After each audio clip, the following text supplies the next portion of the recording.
It's Only Sport with Martin Devlin on the platform. Brought to you by One New Zealand. Let's get connected.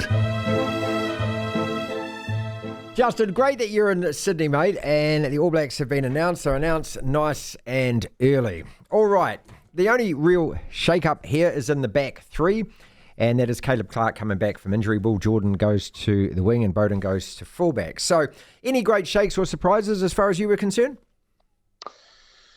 No, well, obviously from Scott Robertson's perspective, he's looking for continuity. And there's been a lot of speculation, I guess, around certain selections and jerseys, whether or not he would be, I guess, brave enough to make some changes, given we've had back-to-back losses. In fact, we've had 3 losses in the last 4 test matches. So, you're kind of thinking, well, is there an opportunity to make a change? But he's decided to stick with what he believes he knows can get the job done. The only change from the test team the test backline that started against the Springboks at Ellis Park is Cortez Lattima. So he's just gone back to that backline that did play well in that test match. You remember, scored 4 tries against a very good defence that the Springboks offer.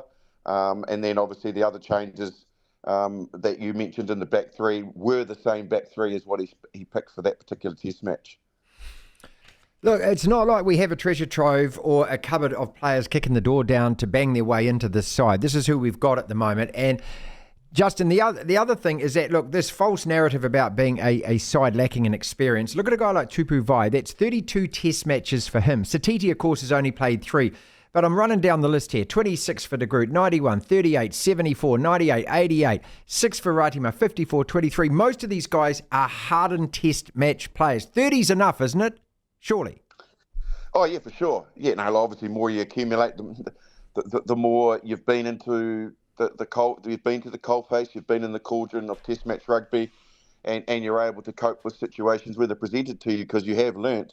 But there's enough, like you said, experience there, and 30 or more test matches.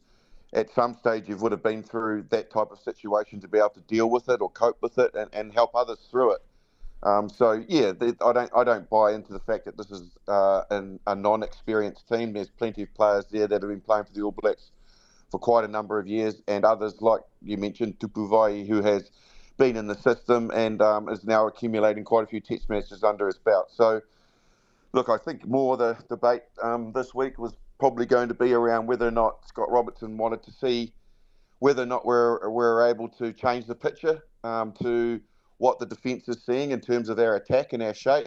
A different number 8. Should Adi Savia get injured, have we actually really foolproofed against him being injured and out of the back row and given somebody else enough time in a number 8 jersey? Equally, if Damian McKenzie was to fall over, well, we haven't really used anybody else. Now, yes, I get it. You say that Bowden Barrett can slot in there as first receiver, etc., if needed to be, because he's played fullback and then the dual pivot role. But, starting is different. Controlling the game from the first minute is a different situation. But it looks at this stage like Scott Robertson is not prepared to gamble. And I'm a little surprised because we have lost 3 test matches this year already. And that goes to show that the players that are out there are under pressure. But he is still sticking with what he believes he can get the best out of. This side, when you look at it, though, should be good enough to deal with Australia. Not good enough, not quite good enough to beat South Africa, but this playing 23 should deal to Australia. Well, it should do, yes, absolutely. And it's the same players that have been so, I guess, dominating. Not only the All Blacks have done that in the last sort of 20 years over Australia with the Bledisloe, but equally in Super Rugby, where the New Zealand super franchises have well and truly have the wood over our Australian counterparts. So it's the same personnel, it's the same players that are out there doing it in Super Rugby. All they're doing is just putting on a different jersey and it's at a slightly different tempo and there's more at stake. But equally, they do know their opposites really, really well. So given that history and given the statistics and what's been happening in recent years, yes, you would say regardless of the team Scott Robertson picks, we should beat this Australian side in both of the test matches and retain the Bledisloe. I guess my point is more around because we should be able to do that and because we have got the personnel and the depth to cope with Australia, these are probably two test matches where we start to prepare and have a look at whether or not we can change the picture, have a look at a couple of different other players in different jerseys for those big 3 test matches we're going to have when we get to England, Ireland and France on the bounce. But at this stage, that is obviously not their thinking. Justin Marshall, 81 Test for the All Blacks with us and over there in Sydney, covering this for Sky Sport. When it comes to McKenzie playing at 10, how much of it do you think is, look, 3 losses in 4, it's really important to rebuild confidence here. He's obviously the guy that Scott Robertson wants in that jersey. Otherwise, he would have made the change and he would have said, Beauden Barrett, go back to it. But that's going back to as opposed to the future.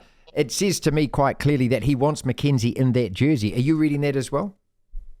You can't read it any other way, can you? Because he's staying very consistent with that particular selection. And I remember there was a little bit of pressure early on. I think it was probably after that first Argentinian Test match in Wellington, and equally a few questions posed after the 2 English tests about whether or not there was an opportunity to give somebody else a go in the 10 jersey. And the word that came out of his mouth, which was quite an interesting one, was persevere. We're going to persevere. Now, that means that they obviously, and him in particular, Scott Robertson, has put a stake in the ground with Damian McKenzie, and he's quite prepared to keep rolling him out there until he feels he can get something, he can get the best out of him. So, yeah, I do get that feeling that is the case. Again, look, I guess what I'm saying is when I'm talking about putting Beauden Barrett at 10, I'm talking about changing the picture to what the defence sees, as I've said at the start of this interview, which is all of a sudden you've got a guy that plays straighter. He plays at times a little bit more confrontational in terms of taking on defenders. He's not as lateral in his attack as Damian McKenzie. So that means that the centres function differently, the outside backs function differently, because when a different player who plays much straighter to the line is pulling the trigger, then their running lines change. And when they receive the ball, the timing is different. What we're not prepared to do at this stage is test that and see whether or not other players can actually play better or get into the game better with a different guy pulling the trigger. I'm not saying Damian McKenzie is playing crap rugby by any means, and it's not a criticism of him personally. It's just like we are struggling against really fast blitz defence, and that's going to happen in the UK.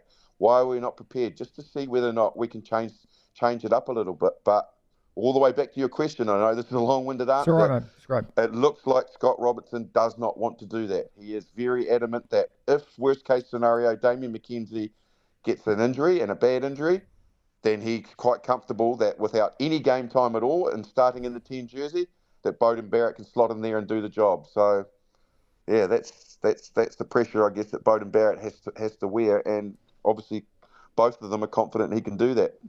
130 tests under his belt. He's certainly got all the experience and he's played there before. We know that. What do you want to see from Cortez Ratama? 6th test for him. It's going to be hopefully a little easier and not as frenetic as it was against South Africa. But I'm referencing the comments from Sonny Bill, which I'm sure you are aware of as well, about selecting players from overseas. I want to get onto that in a minute. But first about the halfback, because he referenced Aaron Smith. Now, Aaron Smith did something that, and you know this better than everyone, what he was able to do was that it's not just his quickness, but it's also the length of that pass where he could hit number 12, he could hit number 13, and the split second that gives you, that front foot ball it then gives you, and it changes the point of attack, and it means their forwards have got to, as you say, go lateral and scatter over there. It just creates so many more options. Is Cortez Ratama able to do that? And if not, how does he influence this game in his best way? Well, what's ironic is you've basically just given a good explanation as to what I was talking about with the 10 jersey. When a certain guy gets into that jersey, then they can change the picture completely for all other players. And that's what Aaron Smith did in the 9 jersey. So that's the reference I was making for the 10, you know, and it's certainly not a criticism of any other player that is playing in that jersey. It's Only Sport with Martin Devlin on the platform. Brought to you by One New Zealand. Let's get connected.